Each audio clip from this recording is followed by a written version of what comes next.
Bonjour, prenez 2 secondes pour vous abonner à ma chaîne Images de la...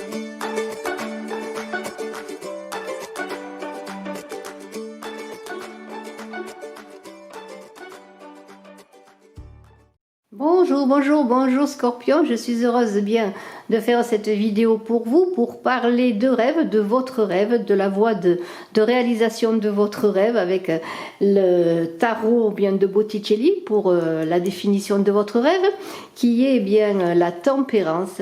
Voilà, très beau rêve. On va en parler bien sûr de cette tempérance, ce qu'elle nous donne, ce qu'elle nous dit, et puis nous verrons maison par maison avec le très beau tarot de Bosch. Alors, je voudrais faire une petite annonce. Alors là, je suis en train de terminer les rêves. Il ne me manque plus qu'après Scorpion, on va faire Capricorne et Verseau. Donc vous aurez vos rêves en ligne. J'ai mis bien sûr janvier, l'année 2021.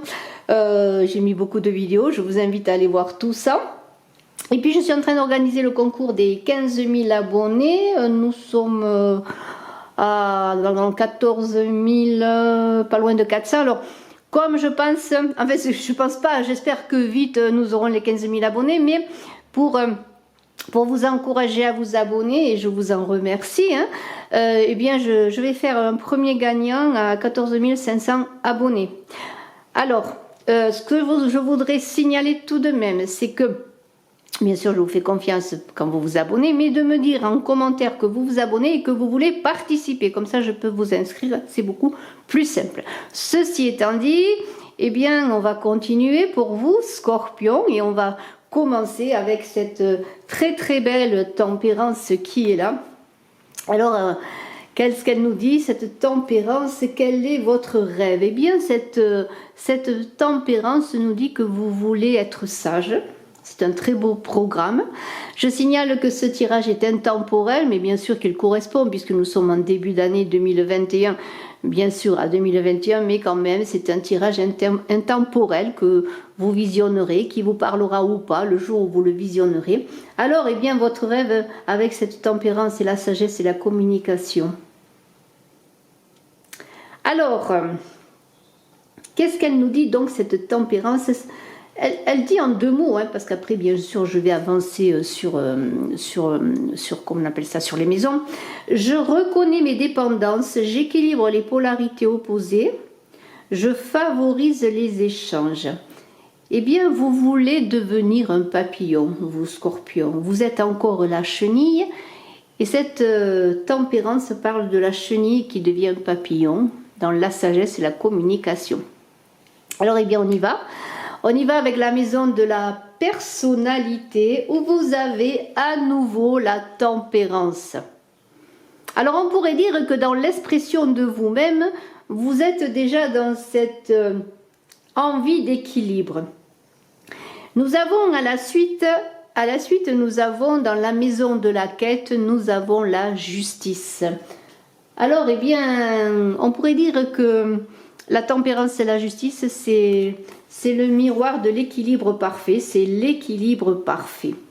Mais je vais revenir à cette tempérance tout de suite que vous avez dans votre rêve et dans l'expression de vous-même au dehors. Ce qui ne signifie pas complètement que ce soit votre expression profonde, votre moi profond, mais c'est ainsi que l'on vous voit à l'extérieur. On est avec la tempérance, avec Héraclès qui capture le sanglier d'Érimathée.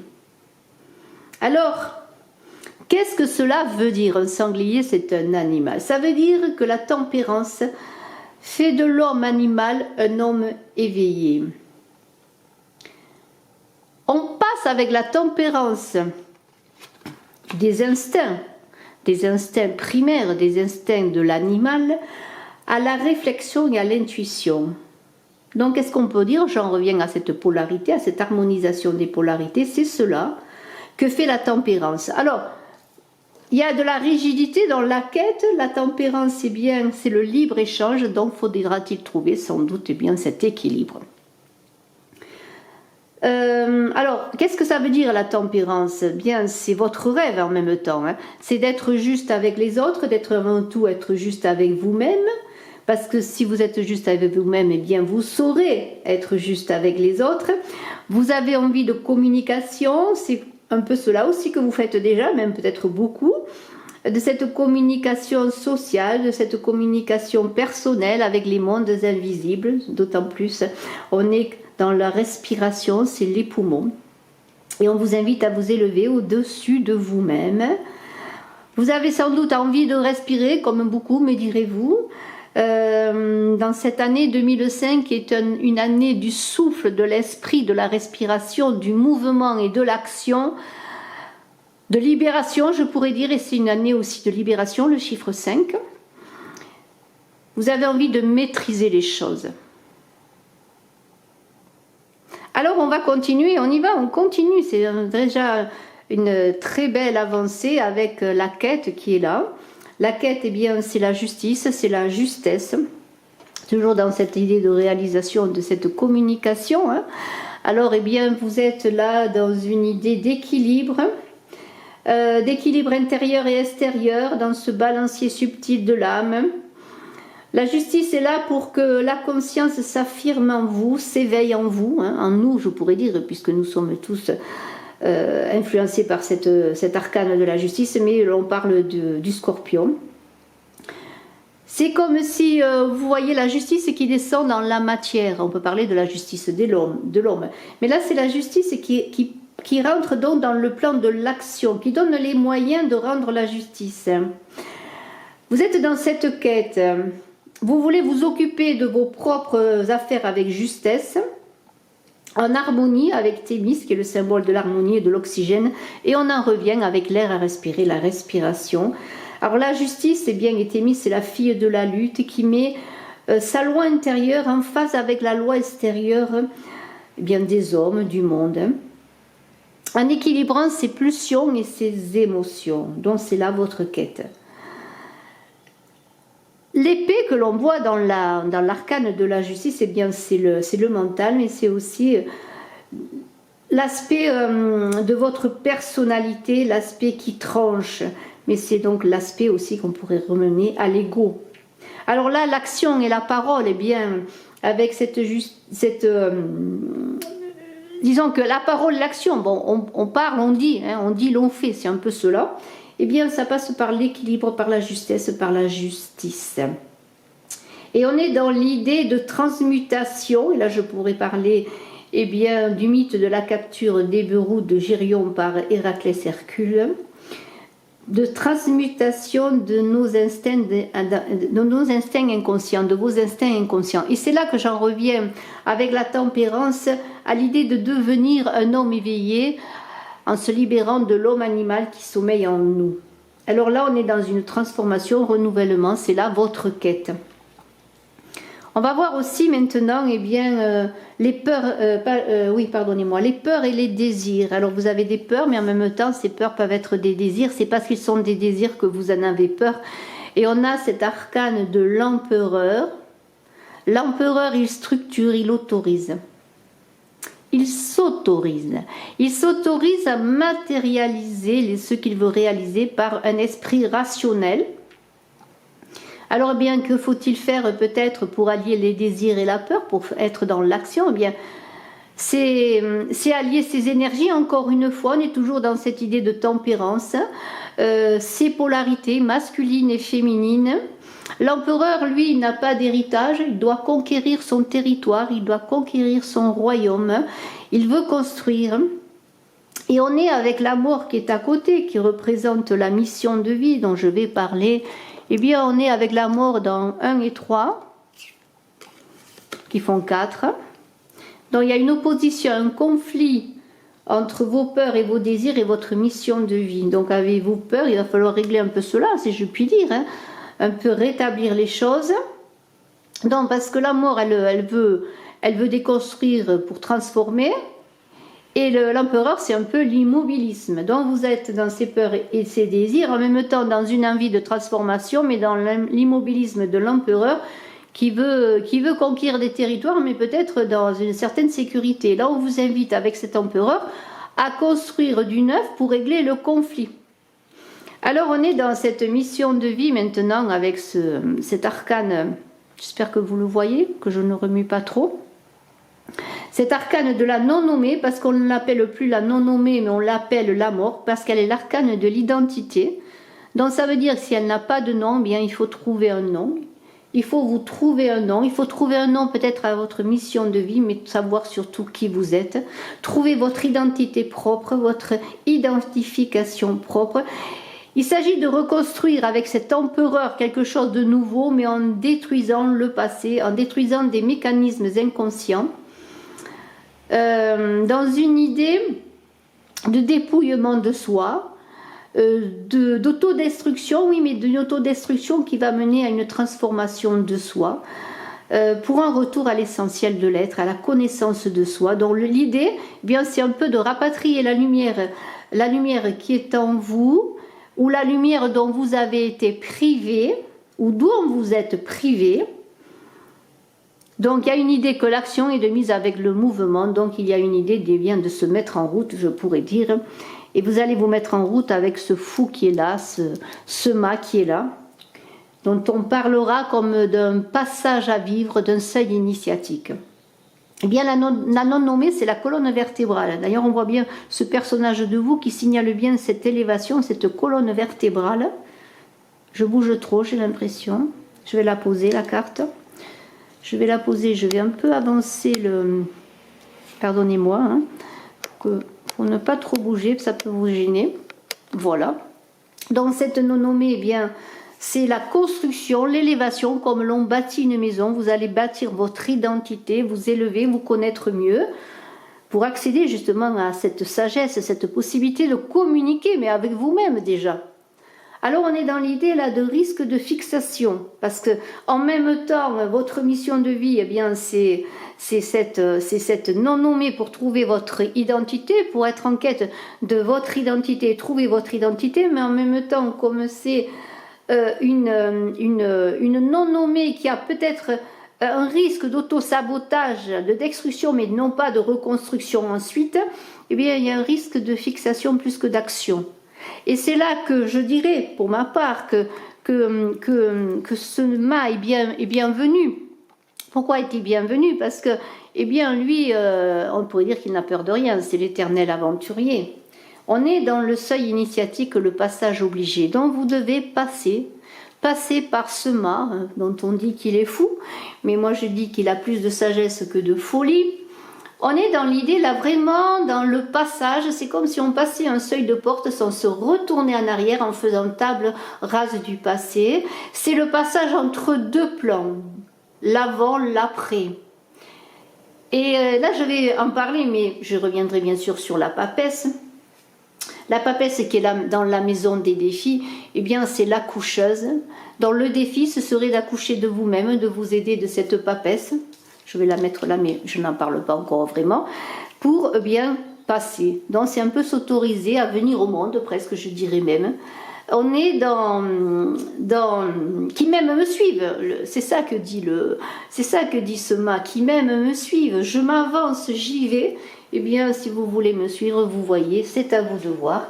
Moi, je m'en vais dans mon aventure de vie, je m'en vais en quête de nouvelles expériences, je m'en vais vers la société, je m'en vais vers la communication qui s'y frotte, s'y pique, quelque part. Ça, c'est l'impératrice qui dit cela, qui est là. Hein. Mais lui, qu'est-ce qu'il dit? Lui, il dit qu'il même me suivent. Alors, génie, saltimbanque, chercheur de terre promise, voilà le rêve de ce passage d'un plan à l'autre avec ce fou, avec ce mât qui est dans un... Comment pourrais-je dire? Qui rêve d'être utile au monde, d'être utile aux autres et de ne pas être utilisé. Donc là, quand on rêve de ne pas être utilisé, on est vraiment dans l'autonomie. On a trouvé déjà son identité, on sait ce que l'on veut, on sait ce vers quoi on veut aller, même si dans un chemin, il y a toujours des expériences nouvelles, des rencontres nouvelles que l'on ne connaît pas. Bien sûr, c'est ça l'intérêt, c'est la découverte.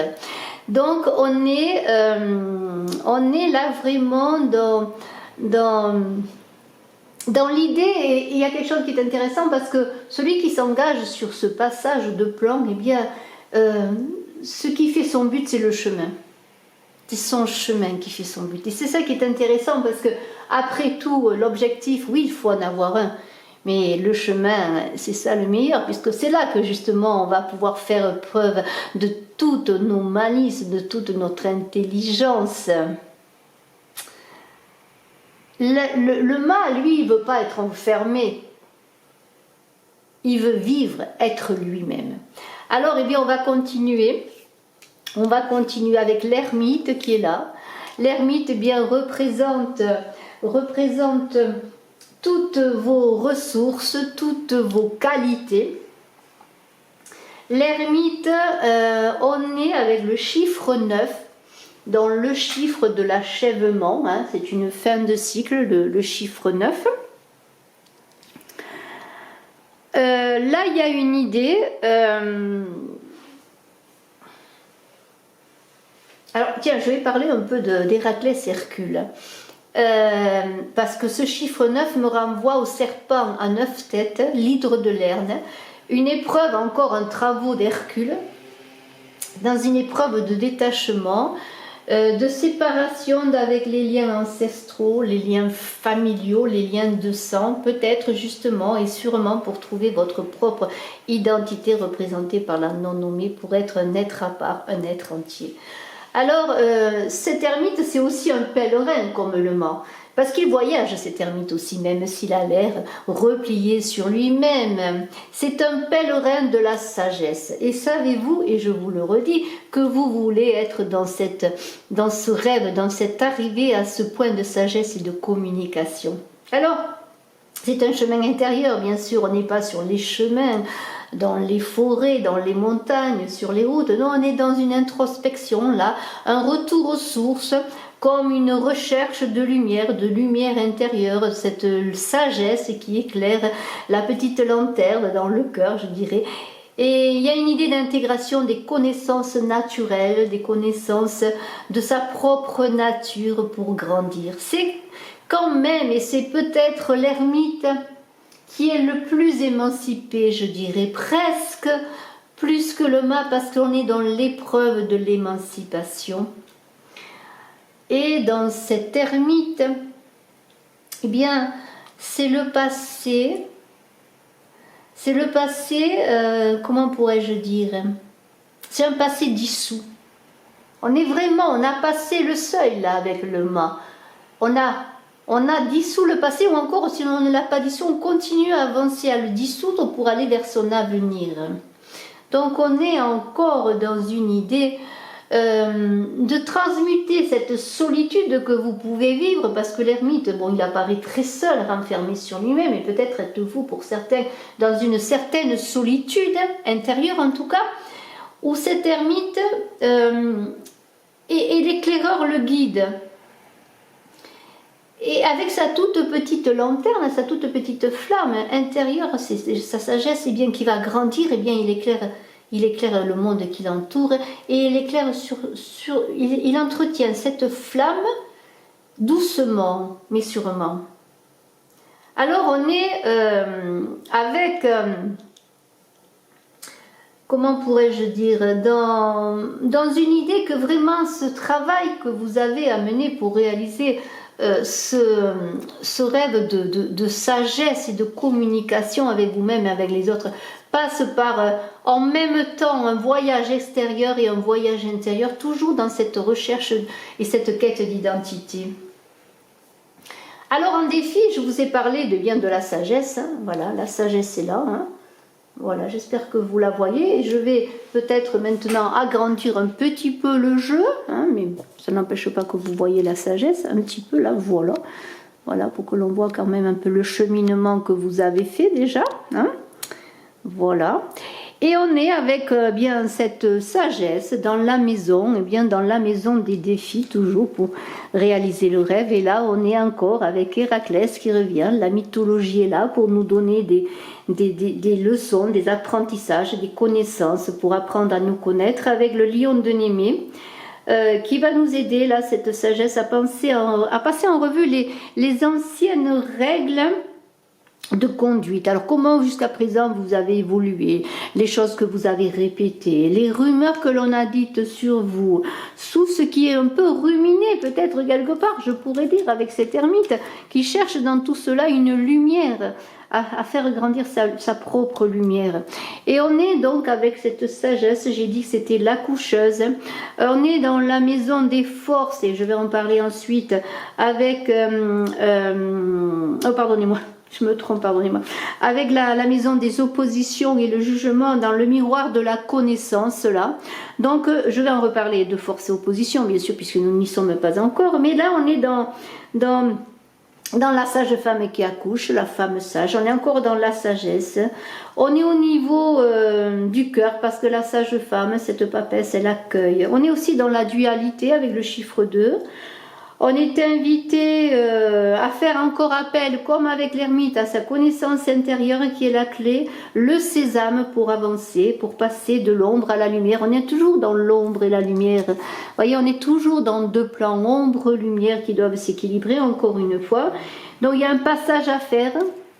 Un passage à faire en tant que sage femme, femme sage. Eh bien, passe ou trépasse, elle vous dit, cette papesse, c'est à toi d'avancer. Je te donne tout, je te donne les moyens, je te fais venir au monde comme l'enfant vient au monde, je te fais venir à ton nouveau monde, à ta nouvelle vie. Et on a maintenant, eh bien, l'étoile qui est en force, on a le jugement qui est en opposition. Et non, maintenant, eh bien, mais maintenant, tout cela est magnifique, l'étoile, le jugement. On est vraiment dans le céleste, on est vraiment dans la sagesse. Alors, eh bien, l'étoile, je vais poser les cartes sur la table, eh bien,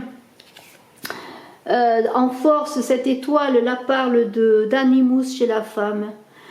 L'animus, c'est l'action, c'est la faculté à mettre dans la matière, c'est la faculté d'adaptation sociale, c'est sa relation aussi avec les hommes, comment vous comportez-vous avec les hommes, quelles sont vos difficultés ou vos facilités, vous êtes dans la force là.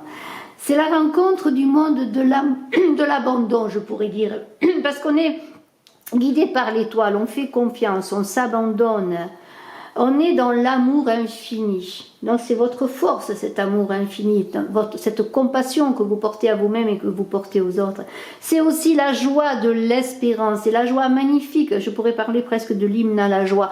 C'est magnifique. Les pensées, vos pensées les plus secrètes vont influencer le monde extérieur. Donc c'est à vous bien de travailler sur ces pensées.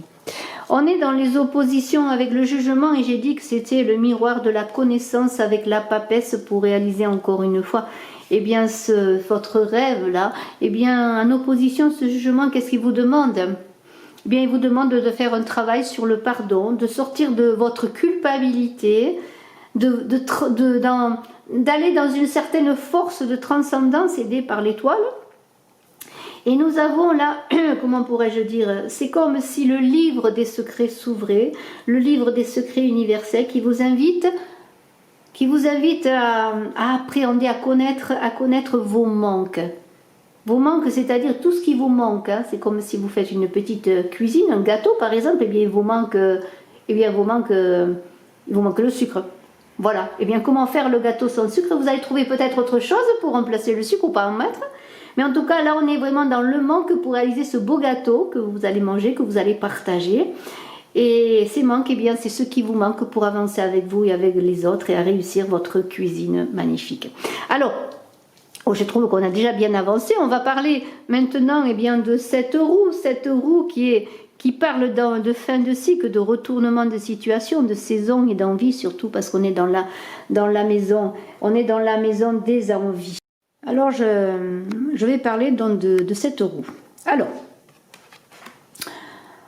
je vais la poser sur la table. J'espère que vous y voyez, que vous n'avez pas trop de lumière. Alors, cette roue, elle tourne. Alors, vous la faites tourner, elle tourne à votre insu. Eh bien, c'est la roue de la vie, comme je l'ai dit. Et je vais venir à la biche à la biche aux cornes d'or et au pied des reins, un des 12 travaux d'Hercule qui représente l'anneau zodiacal, qui représente l'année. On pourrait dire que l'année est écoulée, on pourrait dire de 2020 qui est écoulée, nous sommes en 2021 par exemple. Alors, eh bien, c'est l'intuition, cette roue. C'est l'intuition pour l'union. Enfin, la biche, c'est l'intuition pour l'union entre l'esprit et la matière. C'est faire tomber sa cuirasse, la cuirasse de la raison, pour faire appel à votre intuition, mais non pas à une imagination débridée et dangereuse, qui pourrait être dangereuse. Non, on est vraiment dans l'intuition du cœur, là. On est dans cette roue qui tourne inlassablement, dans un lieu de fécondation dans le centre, là, dans le centre de la roue, il y a la fécondation qui est là. Et on est dans l'idée de nouvelles forces de vie qui vont évacuer l'ancien, qui vont balayer cette année qui vient de passer. Par exemple, si je parle du zodiaque, eh bien de l'année qui vient de passer pour ouvrir en 2021 une autre avenue, quelque chose de nouveau. Excusez-moi s'il y a un petit bruit à l'arrière-plan. La roue tourne. Vous vous trouvez devant de nouvelles expériences. Cette roue tourne, c'est l'évacuation des mémoires génétiques. On en revient aux liens de sang, à la famille, aux mémoires ancestrales, aux générationnelles, aux transgénérationnelles, pour évacuer tout cela, pour ne pas reproduire des schémas anciens ou des schémas qui ne vous appartiennent pas, dont il faut évacuer. Eh bien, il faut les évacuer tout simplement pour aller vers autre chose. Alors lorsqu'on est devant cette roue en point zéro au centre, eh bien c'est à vous de la faire tourner, à être dans un questionnement pour aller vers quelque chose de nouveau, pour vous dépasser. On est avec le pendu qui est tout à côté, ce pendu qui est dans les nœuds à défaire, et ça correspond vraiment très bien. On est avec ce pendu dans les nœuds à défaire, dans le miroir de la non-action en mouvement. C'est-à-dire que le pendu a l'air de ne rien faire, mais en même temps il fait beaucoup. Et la roue, eh bien, c'est la roue qui tourne. On est dans la libération vraiment des programmes génétiques générationnels, afin de se libérer de ces programmes aussi transgénérationnels. Je répète, je reproduis, vous dit la roue. Je répète, je reproduis à chaque année, à chaque cycle zodiacal, je répète et je reproduis. Comment faire que ce soit moi maintenant qui stoppe la roue, qui travaille, qui la relance ensuite pour ne plus être dans la reproduction. Ainsi, dans ces nœuds à défaire, j'ai le pendu là. Le pendu, eh bien, c'est la purge des vieux soleils. C'est vraiment la purge des soleils éteints, je pourrais dire. On est dans un balancement subtil. On va, vous voyez, le pendu il se balance. Il se balance. C'est Hercule qui nettoie les écuries d'Augias. C'est l'expérience encore du détachement, comme je l'ai dit. Alors on est dans les liens et les blocages, dans tout ce qui est figé, et on veut voir cela dans un autre point de vue, dans une certaine vulnérabilité, disponibilité aussi à trouver cela, à trouver comment avancer, comment trouver des solutions. On ne résiste pas au courant. Voilà, c'est un petit peu les nœuds à défaire, c'est ne pas résister en se laissant porter par les courants, dans le cycle de cette roue de fortune de vie qui est là. Alors, le pendu, il regarde le monde par une autre petite lucarne, peut-être une nouvelle lunette, afin de voir une vision différente de ce monde. Alors, bien sûr, on est dans les mondes intérieurs, on est dans les mondes extérieurs, on inverse son point de vue. Les valeurs sont inversées. On est dans la libération, en tout cas ce pendu, il aide à libérer de l'affectif, des dogmes, des choses répétitives, vous voyez. Je m'excuse encore pour le bruit, il est indépendant de mon fait. Le pendu, eh bien, lorsqu'il va sacrifier ses façons de fonctionner, ses attachements qui ne lui appartiennent pas, eh bien, lui, comme vous voyez, il plie mais ne rompt pas. Je pose la carte sur la table parce que je trouve qu'en remuant, c'est flou. Et vous avez cette idée, eh bien, d'aller au-delà de ce processus d'individuation dont on parle Jung. Vous voyez, c'est vous trouver, être dans votre vérité, dans ce qui vous appartient, ce pourquoi vous êtes là.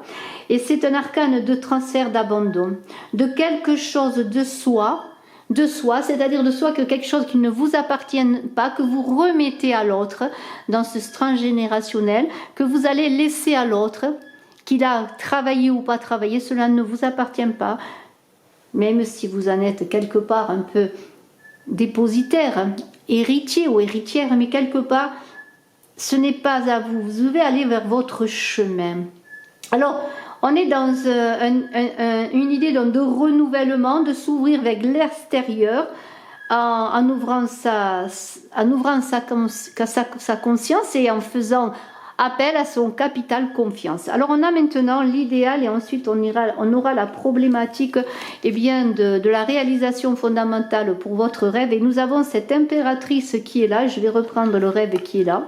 Cette impératrice qui est là, et je suis désolée encore pour le bruit, c'est la libération de la parole dans l'action. L'impératrice, c'est l'équilibre du yin et du yang.